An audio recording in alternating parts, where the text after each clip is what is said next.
Dorival Júnior começa a pensar em como vai utilizar Alexandre Pato no São Paulo após o anúncio da contratação do atacante realizado na última sexta-feira.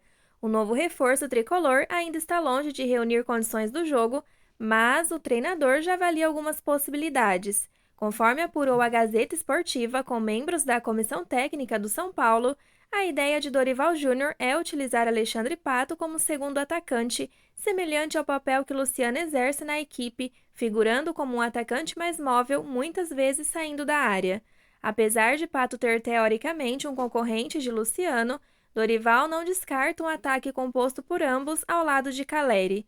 Tudo dependerá da aplicação tática de cada um e se todos eles estarão dispostos a colaborar ativamente na transição defensiva, marcando de perto os adversários.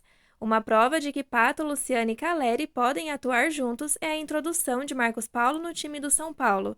O meio-atacante vem sendo titular em diversas oportunidades, junto dos camisas 9 e 10 do tricolor, embora muitos achassem que ele não entregaria o que é necessário defensivamente.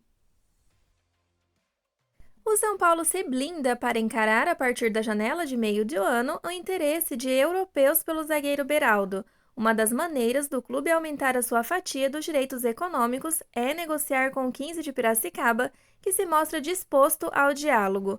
O tricolor possui 60% dos direitos econômicos do defensor, enquanto a equipe do interior mais 20%. Os outros 20% têm o próprio Beraldo como dono. O 15 está aberto ao negócio. A venda dos 20% de Beraldo surge como alternativa em um momento de alta do zagueiro que nasceu para o futebol em Piracicaba. Em 2023, o atleta se tornou titular absoluto do São Paulo e engatou recentemente uma sequência de atuações de alto nível. Inclusive, diante do Vasco, saiu o primeiro gol com a camisa tricolor. Diante deste contexto, o 15 de Piracicaba se mostra atento ao mercado e aguarda a movimentação do São Paulo para estudar o que fazer com os 20% que ainda tem do zagueiro tricolor. Com o Beraldo em campo, São Paulo chegou na noite de sábado ao 12º jogo de invencibilidade, 11 sob o comando do técnico Dorival Júnior.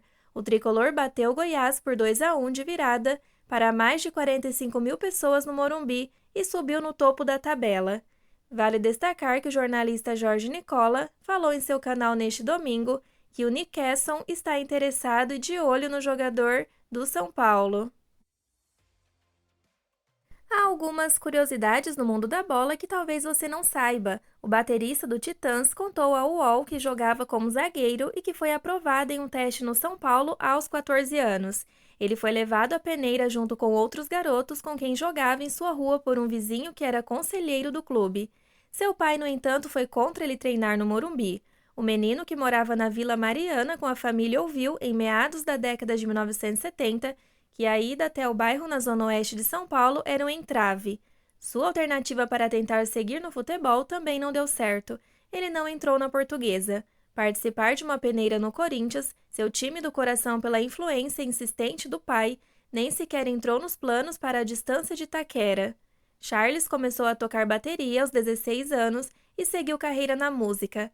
Atualmente, com 46 anos depois, ele se divide entre a turnê Titãs Encontro e a atuação como comentarista esportivo no Sport TV.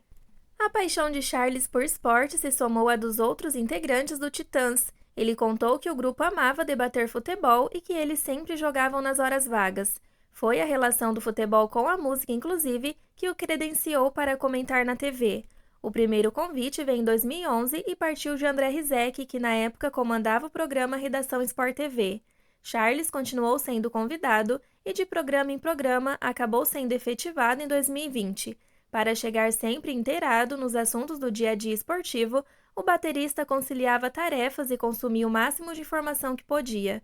O músico precisou ajustar a sua agenda pela turnê do Titãs. Ele, que participa dos programas Semana Sim, Semana Não, trocou o dia. Foi em uma pelada em um campinho esburacado de hotel que o músico pendurou as chuteiras em 1993. Os Titãs estavam se apresentando em São José do Rio Preto e, durante uma brecha na agenda, os integrantes decidiram enfrentar a equipe técnica. O baterista pisou em um buraco e acabou arrebentando o joelho. Ele lesionou o ligamento cruzado e teria que operar. Charles decidiu não fazer cirurgia para não interferir no trabalho. Ele é nostálgico ao relembrar os tempos áureos dos jogos do Titãs contra a Técnica. Na manhã deste domingo, dia 28, os times caçulas da base São Paulina fecharam a rodada do Campeonato Paulista. Pela manhã, em Cotia, as equipes sub-11 e sub-13 venceram o Oeste com duas goleadas, 8-0 dos mais jovens, 11-0 dos mais experientes. Com os resultados, os times somam duas vitórias no torneio. Na estreia, as categorias venceram o Desportivo Brasil fora de casa. O próximo compromisso dos São Paulinos será no próximo domingo, dia 4, contra o Referência, em Embu das Artes. Os jogos acontecem às 9 horas o Sub-11 e 10 horas e 30 minutos o Sub-13. Ainda hoje tem a equipe Sub-17 feminina do São Paulo contra o Centro Olímpico, às 17 horas. Talvez, quando você estiver vendo esse vídeo, já pode estar rolando esse jogo ou até ter terminado.